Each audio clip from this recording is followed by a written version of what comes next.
नमस्कार, study IQ इस Hindi channel पर आपका स्वागत है। मैं हूं अमृत उपाध्याय और मुद्दे की बात में आज बात कर रहे हैं इजराइल और फिलिस्तीन के बीच झगड़े की वजहें और एक टाइमलाइन को देखेंगे कि किस टाइमलाइन पे क्या हुआ।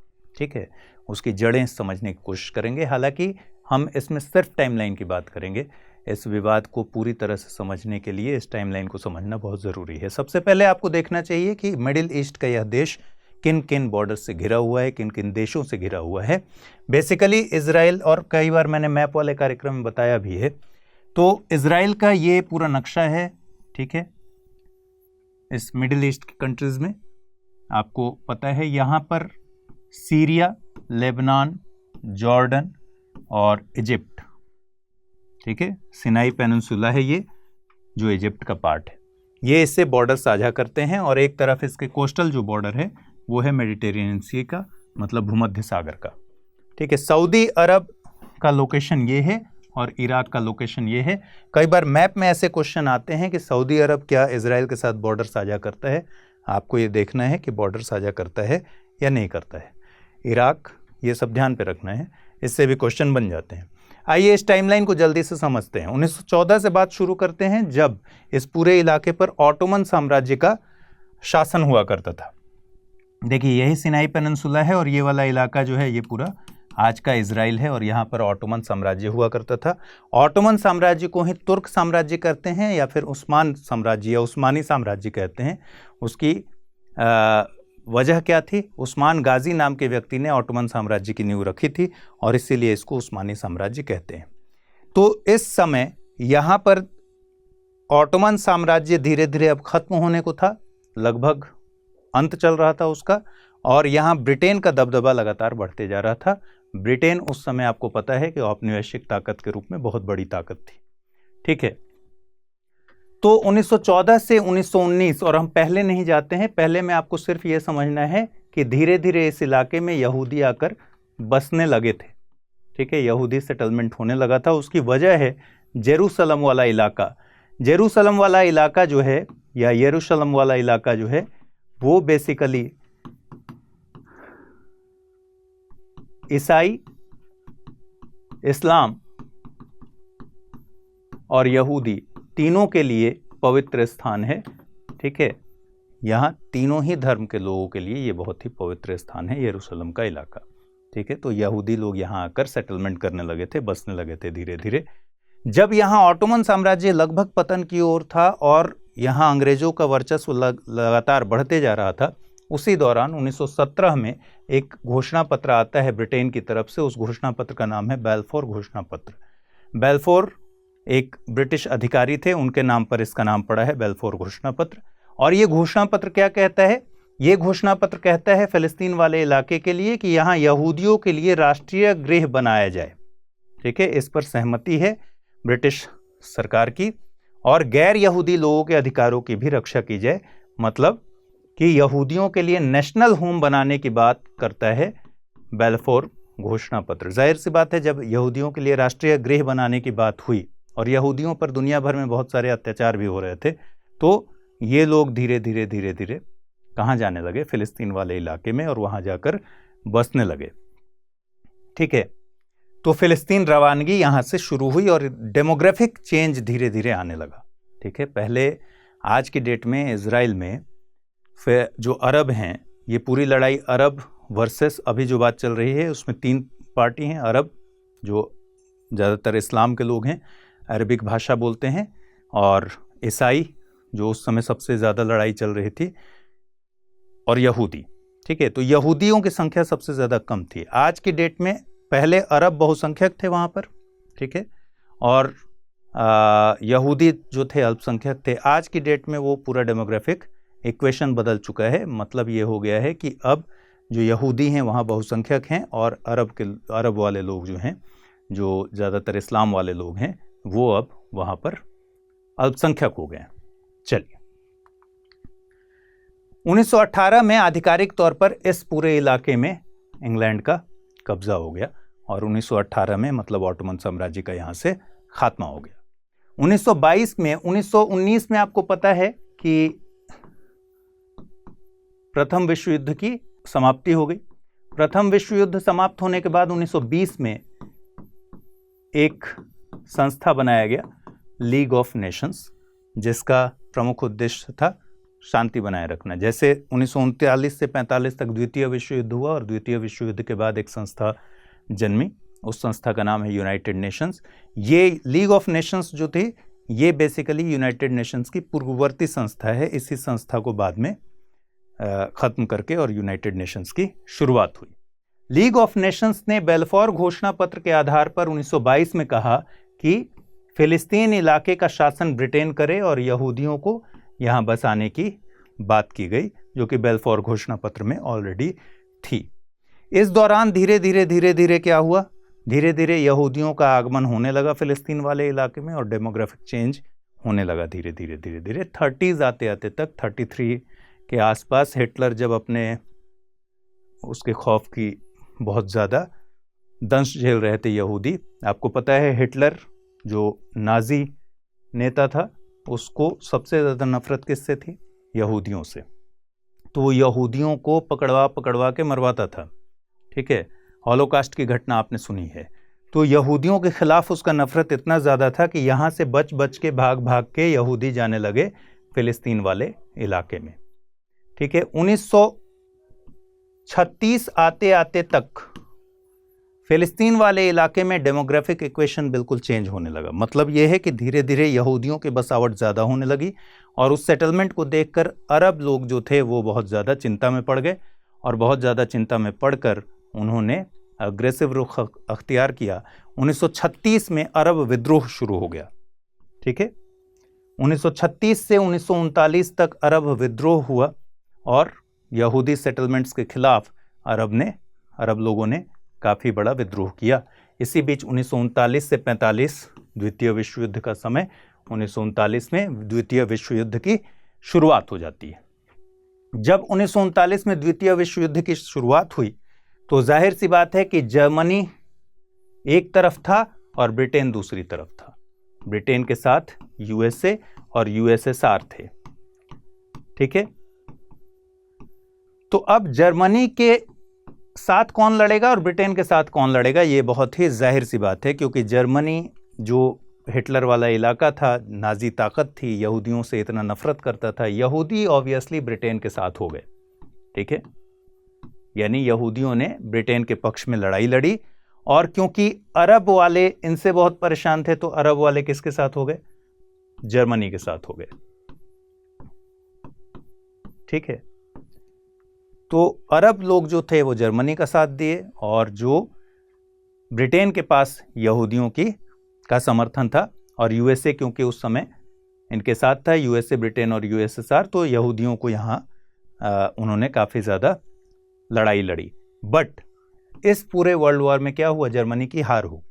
जब जर्मनी की हार हो गई तो ऑब्वियसली अरब लोग जो जर्मनी के सपोर्ट में लड़े थे ये कमज़ोर पड़ेंगे और ऑब्वियसली यहूदी लोग जो ब्रिटेन के पक्ष में लड़े थे, यूएसए के पक्ष में लड़े थे, वो बहुत मजबूत हो गए। तो यहूदियों ने अब दबाव बनाना शुरू किया ब्रिटेन पर और बाकी कंट्रीज़ पर कि अब एक अलग देश, जो नेशनल होम का आपका कॉन्सेप्ट है, राष्ट्रीय गृह यहूदियों के लिए बनाने के लिए आपने वादा किया था बेल्फोर घोषणा पत्र में, अब हमारे लिए एक अलग देश बना दीजिए और उस अलग देश में यहूदियों का पूरी तरह से सेटलमेंट हो जाए, ठीक है। 1947 आते आते तक इस बीच में एक कानून बनाकर अंग्रेज़ों ने क्या किया? एक कानून के तहत ये किया कि पहले तो फ़िलिस्तीन में सबको आने दिया, यहूदियों को फ़िलिस्तीन वाले इलाके में, फिर एक रोक लगाई कि अब बाहर से जो यहूदी हैं वो वहाँ नहीं आएंगे। और 1947 में यहूदियों का एक ग्रुप था, यहूदियों के एक ग्रुप ने 1947 में बहुत ही ज़बरदस्त विरोध किया और अंग्रेज़ों का विरोध भी बहुत ज़बरदस्त किया, अलग देश बनाने की मांग को लेकर बहुत ज़्यादा विरोध किया और ब्रिटिशर्स को भी निशाने पर लिया। अंग्रेज़ इतने परेशान हुए कि मामला इन्होंने यूनाइटेड नेशंस को 1947 में सौंप दिया कि आप देख लीजिए यहाँ फ़िलिस्तीन और इज़राइल, इन दोनों का क्या करना है, मतलब यहूदी और अरब, इन दोनों का सेटलमेंट कैसे बीच में करना है, ठीक है, उसमें कैसे सहमति बनानी है, ये आप देख लीजिए। और उसी समय 1948 में वापस जाने की बात भी उसके कुछ महीनों बाद अंग्रेज़ों ने की कि भाई आप देख लीजिए, अब हम लोग जा रहे हैं यहाँ से, ठीक है, हमारे बस की बात, हमारे बूते की बात नहीं है। अब आइए इस मैप पर 1947 में जो एक्चुअल पोजीशन 1947 की थी, जब यूनाइटेड नेशंस को सौंपा गया ये पूरा मामला, तब ये थी। ये जो वाइट वाइट पोर्शन आप देख रहे हैं, ये वाइट वाइट पोर्शन में बेसिकली यहूदी आकर बस गए थे, ठीक है, यहाँ पर जेरूसलम था और ये पूरा इलाका ये सब अरब लोगों से भरा हुआ था। ये 1947 की स्थिति थी यूनाइटेड नेशंस को मामला सौंपने के पहले। यूनाइटेड नेशंस ने क्या किया, एक पार्टीशन प्लान दिया, ठीक है, 1947 में एक रेजोल्यूशन पास किया, उस रेजोल्यूशन को बोलते हैं रेजोल्यूशन 181। इसके जरिए इन्होंने एक पार्टीशन प्लान दिया और उस पार्टीशन प्लान में ये उसके पहले की स्थिति थी, जब ये पार्टीशन प्लान आया वो इस तरीके का था। मतलब ये था कि ये जो पूरा बीच का इलाका था यह इसको यहूदियों को दे दिया गया, यहूदी सेटलमेंट्स को दे दिया गया, ठीक है। प्रस्ताव रखा गया कि इस तरीके से बांटा जाएगा कि 3 हिस्से होंगे इसके। पहला होगा एक यहूदी राज्य, ठीक है, यहूदी राज्य ये हो गया पूरा वाइट वाला इलाका। नीचे आप जो देख रहे हैं पहले फिलिस्तीन का, पैलेस्टाइन का इलाका था, वो धीरे धीरे पार्टीशन का जो प्लान था उसमें इजराइल का हो गया, ठीक है। इजराइल और फिलिस्तीन उस समय दोनों आधिकारिक रूप से थे नहीं, तो यहूदियों का ये पूरा सेटलमेंट हो गया। इसके अलावा दूसरा हो गया जो फिलिस्तीन वाले लोग हैं यानी अरब लोग हैं, उनका सेटलमेंट, अरब राज्य, जो फिलिस्तीन राज्य की बात है। ये इलाका हो गया ग्रीन वाला जो है, ये गाजा स्ट्रिप है आज का, और इसके नीचे ये पूरा इलाका, और ये सब हो गया आपका और फिलिस्तीन के लिए। और तीसरा एक हो गया जेरूसलम, ठीक है। जेरूसलम को कहा गया कि यूएन डायरेक्ट गवर्न करेगा, मतलब यूनाइटेड नेशंस के अंदर में रहेगा। तो 1947 का जो पार्टीशन प्लान था इसमें 3 बातें कही गई। पहला, एक यहूदी राज्य बना दीजिए, एक पैलेस्टाइन अलग से अरब राज्य बना दीजिए और अरब लोगों के लिए राज्य बना दीजिए, और तीसरा एक जेरूसलम का जो इलाका है जो तीनों ही धर्मों के लिए बहुत ही पवित्र माना जाता है, वहां पर यूएन का एडमिनिस्ट्रेशन हो जाएगा। लेकिन इस प्रस्ताव पर फाइनली सहमति नहीं बन पाई, अरब लोग इसके लिए तैयार नहीं हुए, तो उसके बाद इस प्रस्ताव को खटाई में डाल दिया गया, ठीक है। अब क्या हुआ, अब हुआ कि 1948 तक आते आते यहूदी काफी ज्यादा एग्रेसिव हो गए और उन्होंने कर दिया स्टेट ऑफ इजराइल की घोषणा, ठीक है। 15 मई को अंग्रेज पहले ही बता चुके थे कि हम 15 मई को यहाँ से चले जाएंगे, और 14 मई को इजराइल स्टेट, मतलब एक अलग स्वतंत्र देश की घोषणा हो गई 1948 में। ऑब्वियसली इसके बाद तनाव शुरू हुआ। 1948 से लेकर 1949 तक यहाँ पर युद्ध की स्थिति हो गई, 1 साल तक लगभग युद्ध चला, ठीक है। तो जाहिर सी बात है कि युद्ध होगा तो कौन किसके पक्ष में होगा, यूएसए, अमेरिका, ब्रिटेन, ये सब पक्ष में होंगे इजराइल के। यूएसएसआर भी उस समय इजराइल के पक्ष में था क्योंकि द्वितीय विश्व युद्ध में सारे लोग साथ थे, और जो अरब कंट्रीज हैं वो फिलिस्तीन के साथ रहेंगे, जो कि आज भी हैं, ठीक है। चलिए, इजराइल की जब घोषणा हो गई और युद्ध शुरू हो गया, तो फिर मैप कुछ इस तरीके से 1949 में आ गया। मतलब 1948 से 49 तक तो क्या चला, 1948 से 49 तक तो युद्ध चले। तो युद्ध चलने के बाद जो मैप बना, जो चेंज हुआ, वो इस तरीके से हुआ कि जो यूएन ने पार्टीशन प्लान तैयार किया था उसमें ये इलाका भी दिया हुआ था इसको, फिलिस्तीन को, ये इलाका इजराइल के कब्जे में चला गया पूरा का पूरा, ठीक है। ये इलाका जो गाजा स्ट्रिप बोलते हैं, जिसको गाजा स्ट्रिप पर, यहाँ पर इजिप्ट है, सिनाई पेनिनसुला है, तो गाजा स्ट्रिप पर इजिप्ट का कब्जा हो गया। यहाँ जॉर्डन वाले इलाके से सटा हुआ ये वेस्ट बैंक का जो इलाका था, इस पर जॉर्डन आ गया, ठीक है, आधिकारिक रूप से, और बाकी हिस्सा इजराइल का रह गया। मतलब ये हुआ कि तब फिलिस्तीन कहीं रहा ही नहीं, मतलब अरब लोग कहीं नहीं रहे इस पूरे मैप में। 1948 से 49 तक के युद्ध के बाद 1949 में ये मैप निकलकर सामने आया, ठीक है। 1949 में ही यूनाइटेड नेशंस ने मान्यता दे दी इजराइल को। अब ये भी समझने वाली बात है कि मान्यता क्यों न थे। जब ब्रिटेन, यूएसए, यूएसएसआर सब एक तरफ थे, यूएसए जैसे ही इजराइल अलग स्वतंत्र देश की घोषणा की इजराइल ने, तो इजराइल, स्टेट ऑफ इजराइल को तुरंत ही यूएसए ने मान्यता दे दी, यूएसएसआर ने मान्यता दे दी। और जब ये सब मान्यताएं हो ही गई तो यूएन अब कहाँ मान्यता देने से पीछे हटने वाला था, तो यूएन ने इसको अपना मेंबर बना लिया। कब? 1949 में। और 1949 में जब यूएन ने इसको मेंबर बना लिया तो भारत ने भी थक हार कर 1950 में इसको मान्यता दे दी। ठीक है, इस समय तक फिलिस्तीन को मान्यता नहीं दी गई है, इजराइल को मान्यता दे दी गई, वो यूएन का मेंबर बन गया। 1948 में युद्ध हुआ और इजराइल पर अटैक हुआ, जिसका खामियाजा क्या भुगतना पड़ा कि अरब कंट्रीज़ ने जो अटैक किया था उसमें फाइनली इजराइल की 1948 से 49 तक चले युद्ध में जीत हुई और ये पूरा इलाका इजराइल ने कब्जा कर लिया। ये पूरा इलाका इजराइल ने कब्जा कर लिया जो पहले दिया गया था फिलिस्तीन को। ठीक है, ये पूरा ही इलाका। और एक और बात कि पहले ये जो पूरा मैप दिया गया था पार्टीशन प्लान में, इसमें जेरूसलम आपको दिख रहा है बीच में। ठीक है, ये पूरा इस तरीके से दिया गया था फिलिस्तीन को, लेकिन जब अटैक हुआ, ठीक है, और युद्ध हुआ तो ये भी इलाका पूरा इजराइल के हाथ में चला गया और देखिए जेरूसलम अब यहाँ आ गया। ठीक है, जेरूसलम भी दो हिस्सों में बट गया। जो पूर्वी जेरूसलम था वहाँ अरब लोग बच गए, जो पश्चिम यरूशलेम था वो किसके हाथ में आ गया? इजराइल के हाथ में आ गया। ठीक है, चलिए, तो अब जो अब की स्थिति है वो क्या है? 1949 से 1967 तक तो यही स्थिति रही। ठीक है, 67 में लेकिन फिर से युद्ध हुआ। 1956 में इस बीच में इजराइल ने सिनाई प्रायद्वीप को जीत लिया। हुआ क्या? स्वेज नहर को लेकर एक विवाद हुआ।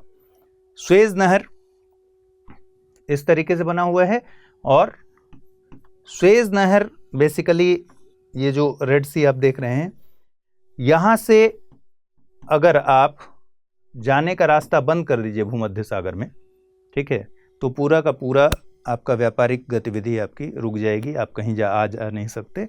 और इस पर इजिप्ट ने कहा कि भाई हम यहाँ से किसी को जाने की अनुमति नहीं देंगे। ठीक है, इसलिए 1956 में लड़ाई हुई और 1956 में जब लड़ाई हुई तो इजराइल ने ये जो सिनाई प्रायद्वीप है इस पर 1956 में कब्जा कर लिया। ठीक है, यही इजराइल जो धीरे धीरे अब फैल रहा है, उसने 1956 में सिनाई पेनिनसुला पर कब्जा कर लिया, इजिप्ट से छीन लिया। चलिए, उसके बाद यूएन की मध्यस्थता में संधि हुई। ठीक है, 1967 में एक और बड़ा युद्ध हुआ।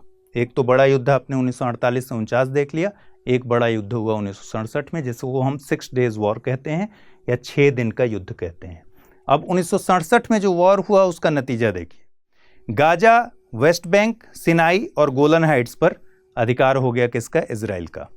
ठीक है, गाजा स्ट्रिप, ठीक है, ये जो 1956 में सिनाई पेनिनसुला को जीता था इजराइल ने, फिर यूएन की मध्यस्थता से इसको वापस कर दिया था। लेकिन 1967 में फिर से लड़ाई हुई, इसने फिर से सिनाई पेनिनसुला को जीत लिया।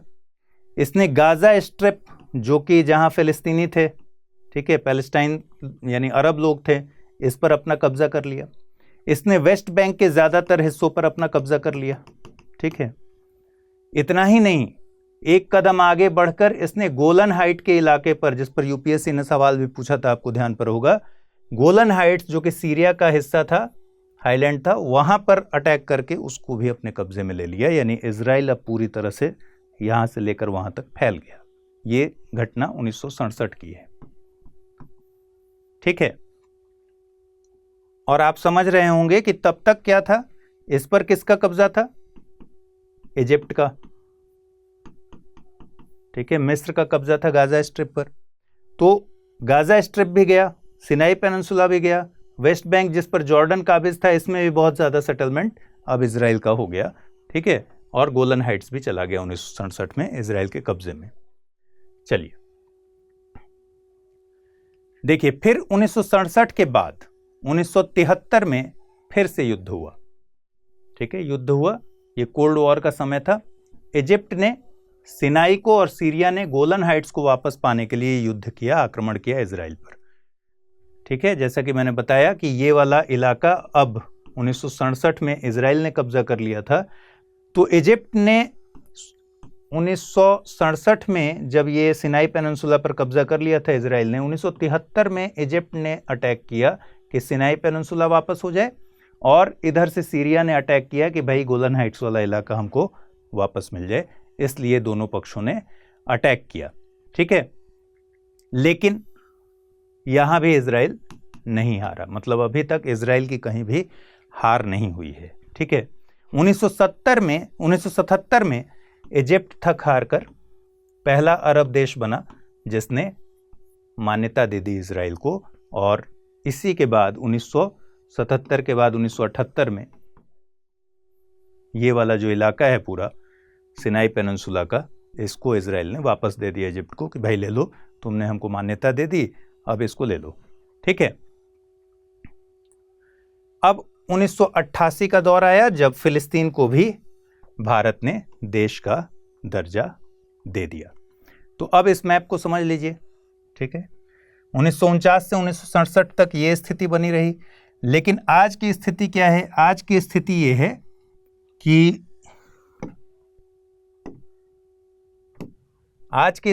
है कि ये जो गाजा स्ट्रिप है, जहां आपको पता है हमास का कब्जा है, ठीक है, और ये जो आपको पूरा अभी ग्रीन दिख रहा था, इसमें ये जो वाइट वाला इलाका है ये पूरा इजराइल के कब्जे में है, और जो पैचेस दिख रहे हैं यहीं पर अब सिर्फ अरब लोग बचे हुए हैं, यानी फिलिस्तीन वाला जो इलाका है वो इतना ही है, बाकी पूरा ही इलाका इस समय इजराइल के कब्जे में है। ठीक है, तो ये अभी प्रेजेंट कंडीशन है। अब जो अभी लड़ाई चल रही है उसको हम किसी और वीडियो में कवर करेंगे, क्योंकि ये वीडियो काफ़ी लंबा चल गया है, लेकिन ऐसे मोटे तौर पर समझ लीजिए कि अभी की लड़ाई क्या चल रही है। यहाँ गाजा स्ट्रिप जो है यहाँ पर हमास है। ठीक है, एक संस्था इस समय आप सुन रहे होंगे PIJ, फिलिस्तीन इस्लामिक जिहाद, जो एक चरमपंथी समूह है। ये चरमपंथी समूह और लगातार अटैक वगैरह करते रहता है, इजराइल की तरफ रॉकेट वगैरह दागते रहता है। बेसिकली पहले क्या करता था ये PIJ की रॉकेट दाग देता था, नाम नहीं बताता था कि हमने किया है, और हमास से संघर्ष शुरू हो जाता था। हमास ने भी PIJ का बहुत दफ़े PIJ की मदद से इजराइल पर अटैक किया है। तो अभी की जो समस्या चल रही है वो बेसिकली PIG से संबंधित है, यानी फिलिस्तीन इस्लामिक जिहाद नाम के चरमपंथी समूह से संबंधित है, और इसमें और इजराइल में लगातार चल रहा है अटैक। ठीक है, अभी तो संघर्ष विराम हो गया है, आपको पता है रविवार को संघर्ष विराम लागू हो गया है। तो हमास और PIJ, इसको हम किसी और वीडियो में समझेंगे कि ये पूरी कहानी क्या है, और इस पूरी लड़ाई में अभी तक हमास की क्या भूमिका रही है। अभी तक हमास इसमें नहीं पड़ा है, हालांकि हमास ने एक स्टेटमेंट जारी किया है कि हम पीछे नहीं हटेंगे और हम एक हैं। ठीक है, तो अभी तक ये स्थिति है, इसको मेरे ख्याल से आप समझ गए होंगे पूरे टाइमलाइन को। थोड़ा सा ये टाइमलाइन ध्यान रखिएगा, तो कभी भी आपको इजराइल और फिलिस्तीन वाले पूरे विवाद को समझने में बहुत आसानी होगी। तो फिलहाल आज इस बुलेटिन में इतना ही रखते हैं, अगले किसी वीडियो में फिर से बातचीत होगी। नमस्कार।